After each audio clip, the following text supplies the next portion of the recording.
그래요. 자리에 앉아주시기 바랍니다. 할렐루야. 네, 오늘 이 시간에는 하나님의 속성 가운데 무한성에 대하여 같이 살펴보고 은혜를 나눌까 합니다. 무한성이라고 하는 게 뭐냐? 무한성이라고 하는 것은 모든 영역에 걸쳐서 제한이 없는 거죠. 한계가 없는 걸 말합니다. 하나님의 속성 가운데 하나님의 무한성도 마찬가지죠. 하나님은 그 본질과 속성에 있어서 어떤 제한이나 한계가 없으시다.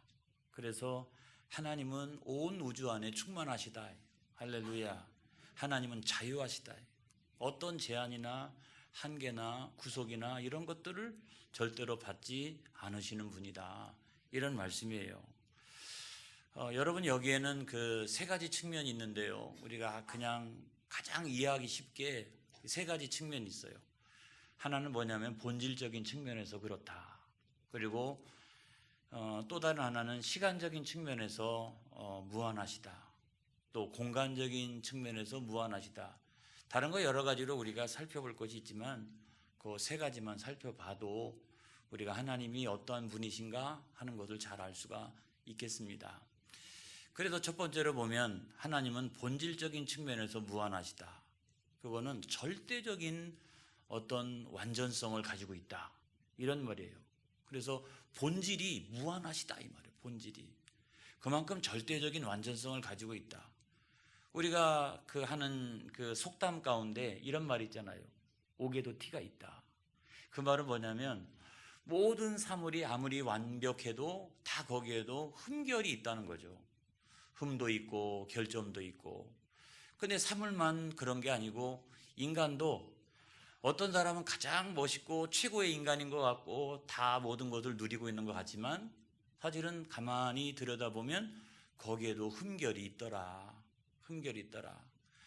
그래서 육체적으로 가장 아름다운 모습을 가지고 있는데도 성격이 좀 이상하든지 아니면 정신적으로 이상이 있든지 아무튼 모든 사람이 지정의 그 다음에 영과 혼과 육에서 완벽한 사람은 이 세상 가운데 없다는 거예요.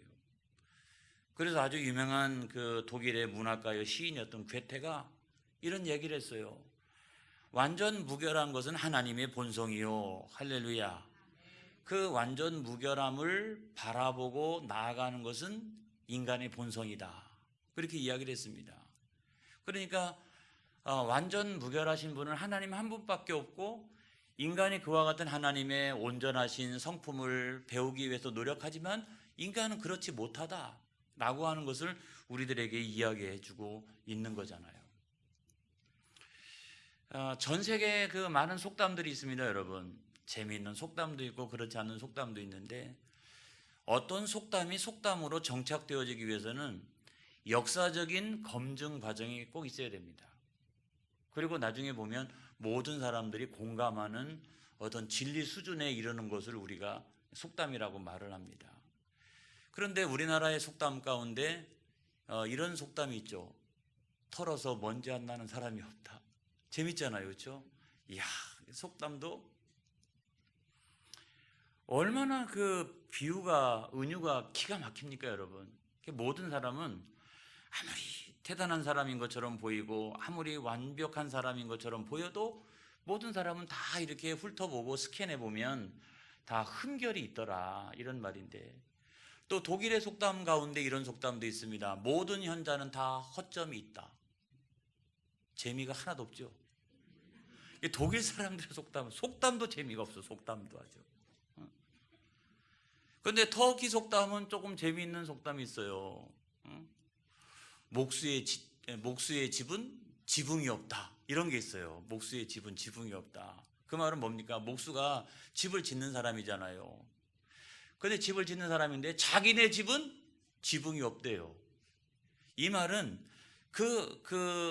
허점을 이야기하는 거예요. 그 흠결을 이야기하는 거예요. 그래서 목수가 다른 사람의 집은 아무리 잘 지어줘도 자기의 집에도 가서 보면은 흠결이 있더라. 이런 말이에요. 그래서 오직 하나님 한 분만이 완전하세요. 하나님 한 분만이 절대적이세요. 우리가 이와 같은 믿음을 우리가 놓치고 있으면 안 되는 거예요. 할렐루야. 여러분, 이와 같은 것은 어떤 양적인 개념은 아닙니다. 여러분, 질적인 개념이다. 무슨 얘기냐면 하나님께서 그 완전성이 사람들보다 더 완전하시다 이런 게 아니에요. 이거는 비교가 안 되는 거예요. 무한대로 하나님은 완전하시다, 완벽하시다. 할렐루야. 여러분, 사랑에 대해서도 마찬가지입니다. 하나님은 사랑이 크시다 그렇게 이야기할 때 그 전제가 사람들에 비해서 하나님은 사랑이 크시다 이런 게 아니에요. 하나님은 그 사랑하심이 무한하시다, 본질적인 측면에서 그와 같다.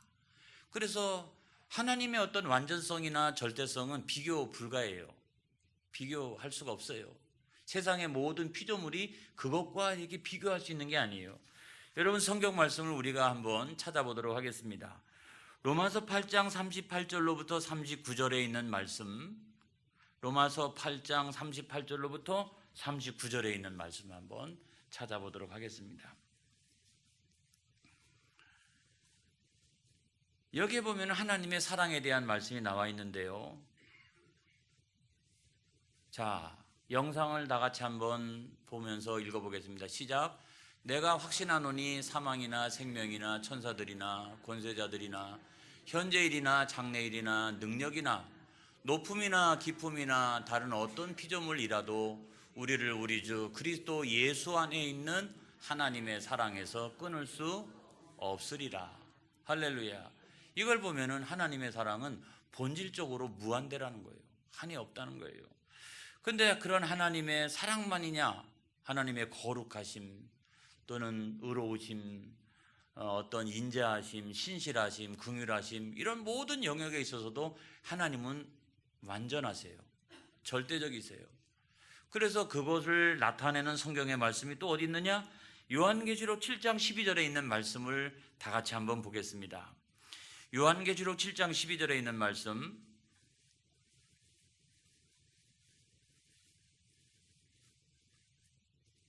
요한계시록 7장 12절에 있는 말씀, 다 성경에 있어요. 시작. 이르되 아멘. 찬송과 영광과 지혜와 감사와 존귀와 권능과 힘이 우리 하나님께 세세토록 있을지어다. 아멘 하더라. 여러분이 이런 찬양을 하고 있는 존재는 누구냐면 모든 천사들이에요. 그 앞에서 네 생물이 있고 보좌니까 스랍들이 거기에 서 있고 다 모든 영적인 존재들이 서 있는 그 앞에서 모든 천사가 하나님은 모든 영역에 있어서 찬양과 존귀와 영광을 받으시기에 합당하시도다 라고 고백을 하고 있는 거죠. 그래서 그와 같은 사실을 가장 정확하게 아는 존재가 누구냐면 영적인 존재들이에요. 그래서 여러분, 인간도 예수를 믿는 사람이든 안 믿는 사람이든 사람은 누구나 다 뭐가 있다? 영이 있다. 영이 있어서 어떤 종교성을 가지고 있다. 왜 종교성을 가지고 있느냐? 내 영은 하나님이 어떠한 분이신가라고 하는 것을 안다는 거예요.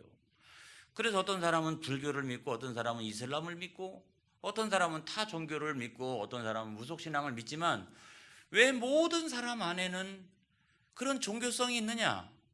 그래서 칼빈이라고 하는 사람은 뭐라고 얘기했냐면, 그래서 사람들의 종교의 출발, 종교의 시작, 그것이 바로 인간들 안에 내재하고 있는 종교성이다 그랬어요.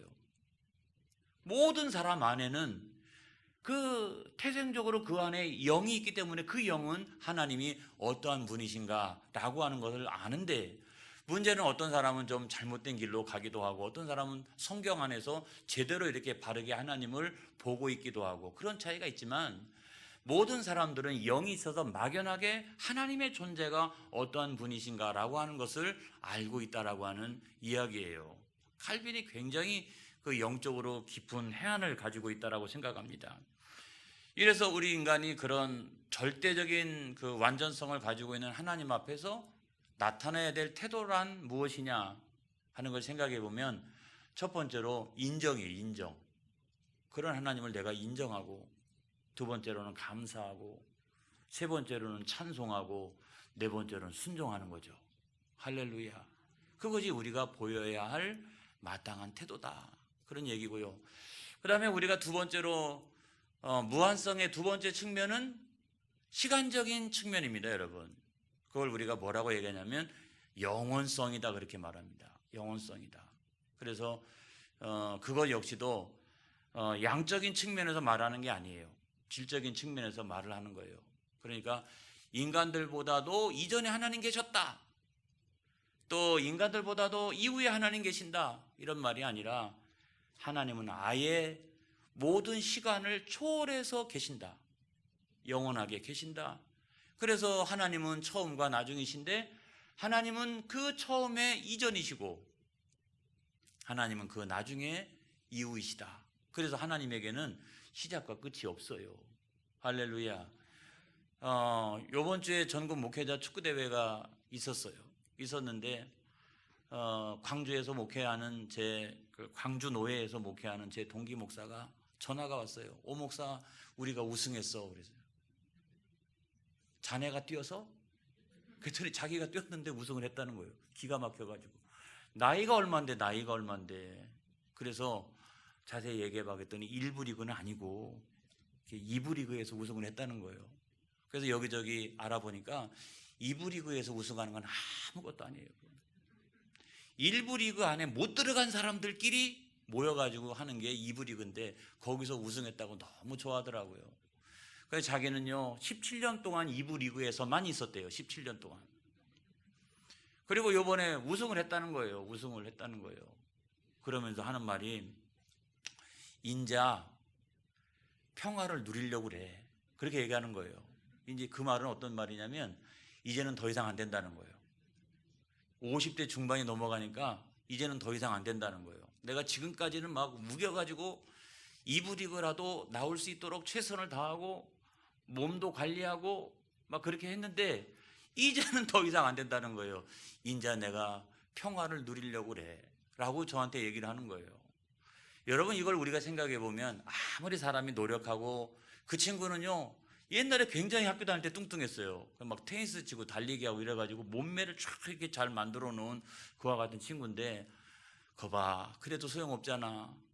그래서 연월일 10분 이 제한, 이 한계 안에서는 인간 어떤 사람도 자유로울 수가 없어요. 아무리 자기 관리 철저히 하는 사람도 소용없어요. 연월일 안에는 다 사로잡히도록 되어져 있고요, 10분 초 안에는 다 제한을 받을 수밖에 없는 게 바로 인간의 속성이다. 그래서 자네도 드디어 내려놓을 때가 됐구나, 그렇게 제가 생각을 했어요. 저는요 여기 덕천교회 부임할 때 초기에는 축구선수로 나갔습니다. 초기에는 나갔어요. 한 지금으로부터 5년 전 이상, 한 7년 전, 뭐 그때까지는 저도 그래도 그때도 축구선수로 나가고 그랬는데 그 다음부터는 한계가 왔어요. 달리기가 안 되는 거예요. 달리기가. 다른 건 다 되는데 손은 막 움직이는데 밑에서 움직이지가 않아요. 달리기가 안 돼요. 30대 후배 목사들이 막 공 몰고 앞으로 가면은 달려갈 수가 없어요. 쫓아갈 수가 없어요. 그래가지고 물러났는데 우리 동기 아무리 그렇게 관리해도 시간 되니까 연월일 앞에 10분 초 앞에 사로잡혀가지고 나도 드디어 평화를 누리려고 그래 라고 여러분 이야기하고 있잖아요. 오직 하나님 한 분만이 시간을 초월하십니다. 여러분, 인간은요 모든 피조물들은 희노애락, 생사화복, 아무튼 생로병사 이러면서 모든 사람들은 다 그 제한을 받을 수밖에 없다는 거예요. 그래서 창조주이신 하나님 외에 이 시간으로부터 자유로운 존재가 없는 거예요. 그래서 영적인 존재들, 뭐 이런 존재들도 있지만 아무튼 피조 세계에 있는 모든 것들은 그런 제한을 가지고 있다는 겁니다. 이래서 그 스트롱이라고 하는 신학자가 뭐라고 얘기했냐면 이렇게 얘기했어요. 하나님이 시간 안에 계시는 게 아니라 시간이 하나님 안에 계시다. 여러분들은 역시 수준이 있어요. 저도요, 어떻게 사람이 말이야, 하나님이 시간 안에 있는 게 아니라 시간이 하나님 안에 있다. 기가 막히잖아요. 한 문장 안에 하나님이 영원성을 이렇게 기가 막히게 설명하는 것도 쉽지 않은데, 제가 감탄을 했는데 여러분도 수준이 저의 수준하고 비슷한 것 같아요. 여러분도 보니까 감탄하시는 거 보니까. 칼 라일이라고 하는 사람은 또 이 시간에 대해서 뭐라고 얘기했냐면 이렇게 얘기했어요. 하나님의 시간이란, 하나님의 시간이라고 하는 것은 영원성 속에 있는 지금이다. 이거는 여러분들이 이제 조금 이해가 안 되시는 것 같아요. 이거는 그러니까 하나님에게 있어서 시간이라는 게 도무지 뭐냐? 하나님의 관점에서 시간이라고 하는 게 뭐냐? 영원성 속에 있는 지금이다. 영원성 속에 있는 현재다. 지금 고개를 끄덕끄덕 거리시는 분은 그래 수준이 있으시는 분들이에요. 근데 아무튼 이게 굉장히 어려운 말이잖아요. 아까 거는 그래도 우리가 조금 이해가 됐어요. 그런데 영원성 속에 지금이다. 이게 하나님의 시간이다. 영원성 속에 현재다라고 하는 말은 그냥 뭐 대충 그냥 뭐가 뭔지는 알겠지만 내가 충분히 그거를 당신 한번 설명해 보시오라고 하면 설명하기는 대단히 어려운 그와 같은 말이에요. 근데 제가 생각해 볼 때는 이야, 어떻게 이렇게 기가 막히게 이렇게 표현했냐, 하나님의 시간에 대하여. 그래서 이거를요, 중세시대 때 교부, 중세시대 때 신학자였던 토마스 아퀴나스, 이 사람은요 이걸 갖다가 기가 막히게 해석을 했어요.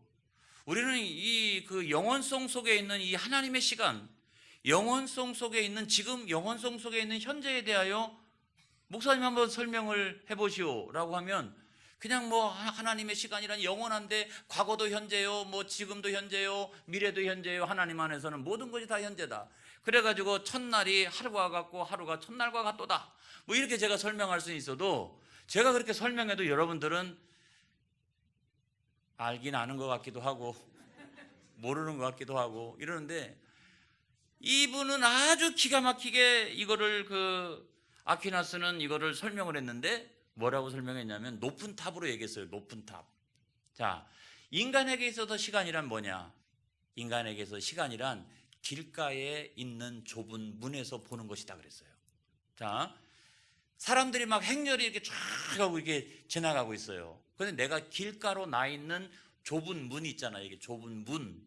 좁은 문에 서서 이렇게 앞을 보고 있는 게 인간의 시간이다 그랬어요. 이야, 대단하잖아요. 자, 과거란 뭐냐면 먼저 지나간 행렬이죠, 그렇죠? 내가 봤지만 지금은 안 보여요. 내가 이미 경험했지만 지금은 안 보여요. 그런데 지금 보이는 현재는 뭐냐면 지금 지나가는 행렬이에요. 지금 지나가는 행렬. 미래란 뭐냐? 아직 보지 않은 행렬이, 이것이 그 미래다, 이렇게 얘기를 했어요. 이야, 시간을 잘 표현했다. 그러면 하나님의 시간이란 뭐냐? 하나님의 시간이란 높은 탑 위에 있는 시간이다 그랬어요. 근데 사람들이 막 이렇게 지나가는데 높은 탑 위에서 보면 아까 지나갔던 사람도 다 보이고 지금 지나가는 사람도 다 보이고, 사람들 눈에는 안 보이지만 하나님 눈에는 미래에 지나갈 행렬도 높은 탑 위에서는 다 보인다. 하나님은 한 방에 보이신다, 이렇게 한 방에. 그래서 영원 전부터 영원 후까지 이 영원한 시간 가운데 하나님은 과거도 현재요. 할렐루야. 지금도 현재요.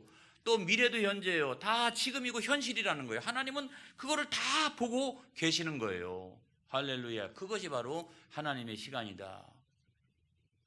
아퀴나스에게 참 고맙다는 인사를 드리고 싶어요. 기가 막히잖아요. 이 영원성 속에 있는 이 시간이라고 하는 것을 어떻게 설명하는 게 우리가 가장 좋을 수 있을까요? 그 예화를 들어보니까 기가 막히게 이 양반은 하나님의 시간에 대해서 해석하고 있었다라는 생각이 여러분 드는 것입니다. 그러면 그 하나님의 시간에 있어서 인간의 시간이라고 하는 것은 별로 의미가 없는 거냐?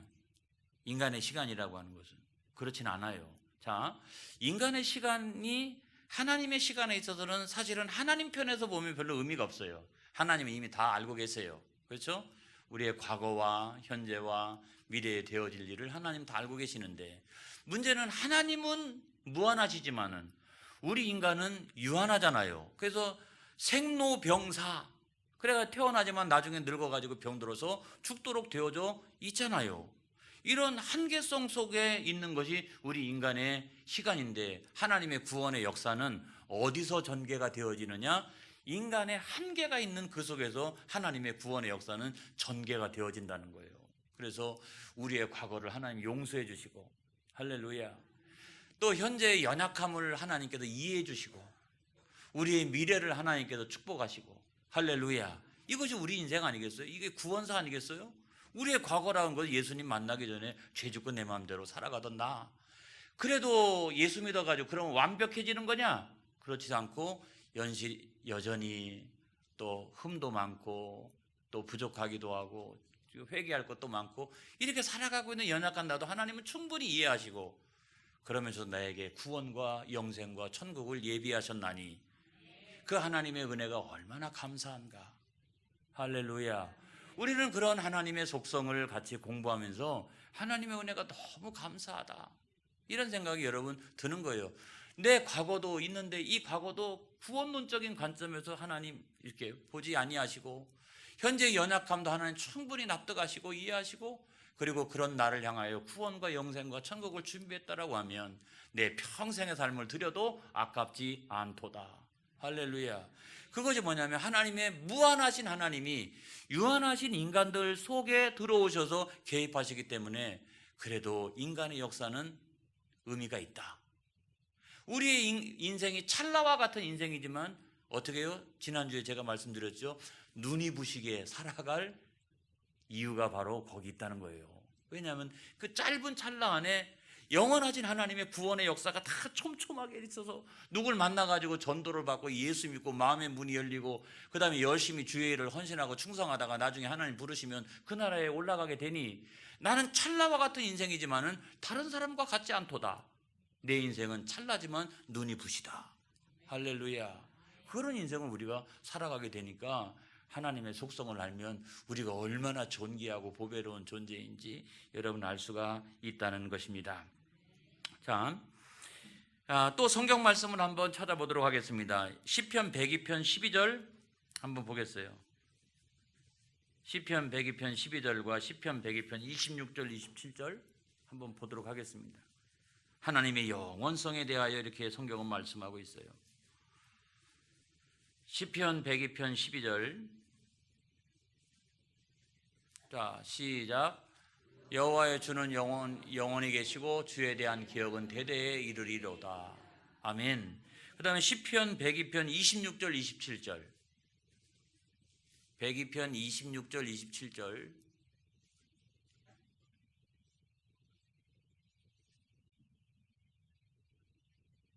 똑같은 왜요? 그래요. 뭐가 좀 잘 안 되는 모양이에요. 자, 여기 있습니다. 시작. 천지는 없어지려니와 주는 영존하시겠고 그것들은 다 옷같이 낡으리니 의복같이 바꾸시면 바뀌려니와. 그 다음 27절. 오늘 뭐가 잘 안 맞는 것 같아요. 저. 그래요. 아무튼 주는 한결같으시고 주의 연대는 무궁하리이다. 이래서 하나님의 영원성에 대해서 말씀하고 있는데 마지막에 하나님의 무한성이라고 하는 것은 공간적인 측면이 있습니다, 여러분. 자, 우리가 예전에 성지순례를 다녀온 적이 있어요. 근데 터키인가 그리스인가 제가 헷갈리는데 그리스는요 옥소도스라고 그래가지고 카톨릭도 아닌 정교회가 있잖아요, 그렇죠? 이 서유럽 쪽은 카톨릭이 이렇게 있고 북쪽 지역은 개신교가 대부분 있고 그 다음에 그 동유럽 쪽이나 이렇게 이쪽 그리스 그 다음에 러시아 쪽은 정교회가 있어요. 근데 그 정교회가 무슨 뭐 잘못된 곳이 아니에요. 여러분 그 정교회가 있는데 이 정교회의 그 예배당 그 예배당을 들어가서 이렇게 보면 카톨릭하고도 좀 비슷한데 카톨릭하고 또 달라요. 뭐가 다른가 이렇게 보면 첫 번째로 성상이 별로 없어요. 카톨릭은 저 기둥에 막 천사들도 달려있고 막 성모 마리아 상도 달려있고 성상이 온 그 성당 안에 얼마나 많은지 제가 지난번에 발칸 갔을 때 이렇게 보니까 성상이 너무 많더라고요. 근데 그게 예전에는 그냥 이렇게 봤는데 영적으로 안 좋아요. 너무 많아요, 성상이. 그런데 이 옥소도스 이 정교회는 딱 들어가 보면 성상은 없어요. 8세기경에 성상을 다 완전히 폐지시켜 버렸어요. 그나마 이렇게 좀 종교 개혁을 한 거죠. 다 폐지시켰을 때 뭐가 남아있냐면 카톨릭과 비슷하게 카톨릭도 성화가 많잖아요. 이렇게 성화가 많지만 이 정교회도 성화가 굉장히 많이 있어요. 성화가. 그런데 거기는 성상은 다 없애버렸다. 그게 이제 정교회 교회당이 가지고 있는 그런 어떤 특징인데 여러분 그 그리스의 그 어느 그 정교회 그 예배당에 들어갔을 때 천정 위에 눈이 크게 하나 있더라고요. 눈이. 근데 잘 기억이 안 나. 이게 어딘지가. 하도 많이 그 예배당 이렇게 가가지고 성지순례가 무슨 예배당 성지순례지. 그래가지고 어디서 봤는지 제가 기억이 안 나는데 눈이 큰 게 있어요, 눈이. 근데 그 눈은 뭘 의미합니까? 이 예배당 안에 오는 모든 사람들을 하나님이 다 아신다, 보신다, 이런 거죠. 그런데 그 눈은, 하나님의 눈은 예배당 안에 있는 사람들만 보시는 게 아니라 온 우주 만물을 하나님께서 다 지켜보신다. 그래서 하나님의 공간성이라고 하는 것은 공간을 초월하시는 거잖아요. 공간을 초월하시는 거예요. 노르웨이 탐험가였던 난센이라고 하는 사람이 북극의 그 해저의 깊이가 얼마나 되느냐라고 하는 것을 조사하기 위해서 줄을 쫙 이렇게 집어넣었어요. 넣었는데 이게 끝이 없는 거야. 해가지고 나중에 뭐라고 기록했냐면 해저의 깊이는 이 줄보다 길다 이랬어요. 아유, 명답이잖아요, 그죠? 아무튼 그 말은 맞는 거잖아요. 며칠 지나가지고 또 더 긴 걸 가지고 한 3배는 더 긴 걸 갖고 막 내렸어요. 그래도 끝이 안다는 거예요. 끝이. 해저의 깊이는 이 줄보다 더 길다. 그래가지고 몇 번 시도하다가 나중에 아무리 그 줄을 내려도 이게 끝이 이렇게 안 보이는 거예요. 그래서 맨 마지막에는 뭐라고 했냐면 이 해저의 깊이는 하나님처럼 깊다 이랬어요. 그 말은 일측면 맞는 말인 것 같습니다만 그럼에도 불구하고 하나님은 그것보다 훨씬 더 깊으시죠. 그렇죠? 하나님은 공간에 제약이 없고 하나님은 공간에 어떤 한계가 없으신 분이에요. 하늘 높은 곳도, 높은 산에도, 바위 속에도, 동굴 속에도, 하나님 깊은 바다 속에도 하나님 계신다. 할렐루야. 이게 하나님이 가지고 있는 어떤 공간성이라는 거죠. 그래서 여기에는 여러분 조금 어려운 말입니다만 2가지가 있어요. 하나님은 공간적으로 무한하시다라고 하는 말이 2가지 의미가 있는데, 하나는 무량성이라는 게 있어요. 이건 어떤 거냐면, 예를 들어 보면 이 공간이 꽉 차 있는데 하나님은 이것조차도 초월하신다. 그렇죠? 하나님은 내부에만 있는 게 아니라 바깥에도 계시다. 하나님은 여기 이게 아주 충만해가지고 하나님은 초월적이신 분이시다, 이런 말이고, 또 다른 하나는 뭐냐면 편재성이라는 말인데, 편재성이라는 말은 뭐냐면 모든 곳에 임재하고 계신다. 바닷속, 물속, 교회당, 교회 바깥, 어디든 가정이든 내가 위험에 처하고 있는 모든 환경이든 하나님은 어디든지 계신다 그랬어요. 그래서 이 2가지가 같이 있는데, 자, 요것만 여러분들이 잘 이해하셨으면 좋겠어요. 무량성만 강조하다 보면 이실론에 빠질 가능성이 큽니다. 무슨 얘기냐면 하나님은 초월적인 분이시다라고 생각하니까 이 세상의 삶은 그냥 이렇게 우리끼리 그냥 살아가는 거고, 하나님은 저 위에서만 독야청청 계시다라고 하는 오류에 빠질 가능성이 크고요. 또 하나는 이 무량성을 빼놓고 나서 편재성만 가지고 얘기하면 하나님은 문 열고 나가면 나무 속에도 계시고 바람 속에도 계시고 그다음에 무슨 동물들 속에도 계시고 모든 곳에 다 하나님 계시다라고 해서 범신론에 빠질 가능성이 커요. 그런데 이 2가지가 같이 있어야 하나님은 유일하신 초월적인 신이신데 하나님의 구원의 역사는 모든 곳에 미친다. 할렐루야. 이게 정통적인 교리인 거예요. 그래서 하나님은 모든 곳에 역사하신다. 하나님 모든 환경 가운데 하나님이 역사하신다. 여러분 그걸 믿으시기 바랍니다. 그렇게 보면 이 하나님의 무한성 앞에 너무 감사드려요. 그리고 이 무한성이 우리에게 주는 유익이란 뭐냐? 하나님은 본질적으로도 완전하시고 시간적으로도 공간적으로 무한하시기 때문에 우리가 어느 때 어느 곳 어떤 처지와 형편 가운데 있을지라도 그와 같은 하나님 앞에 내가 기도하면 하나님 여기 계신다. 할렐루야. 하나님은 언제나 거기 계신다. 그래서 그 도우시는 하나님이 저와 여러분과 함께 하시기를 주님의 이름으로 축원합니다. 하나님은 내게서 멀리 계신 분이 아니라 지금 이 순간에 내 근처에 와 계시다. 주여 나를 불쌍히 여겨 주옵소서. 나는 유한한 존재입니다. 무한하신 아버지 하나님 나를 도와 주옵소서. 영원하신 아버지, 완전하신 아버지, 할렐루야. 그 다음에 공간을 초월하고 계시는 그 아버지요, 나의 유한성을 도와 주시옵소서. 내 불완전성을 도와 주시옵소서 라고 하나님의 구원의 역사를 위하여 우리가 기도할 수 있게 되기 때문에, 그런 하나님의 무한성에 대해서 공부하고 내가 확신하면 확신할수록 하나님은 내 근처에 가까이 내 안에 하나님이 역사하시고 있다. 이걸 여러분 강하게 확신하시는 저와 여러분 되시기를 주님의 이름으로 축원합니다. 할렐루야. 기도하겠습니다.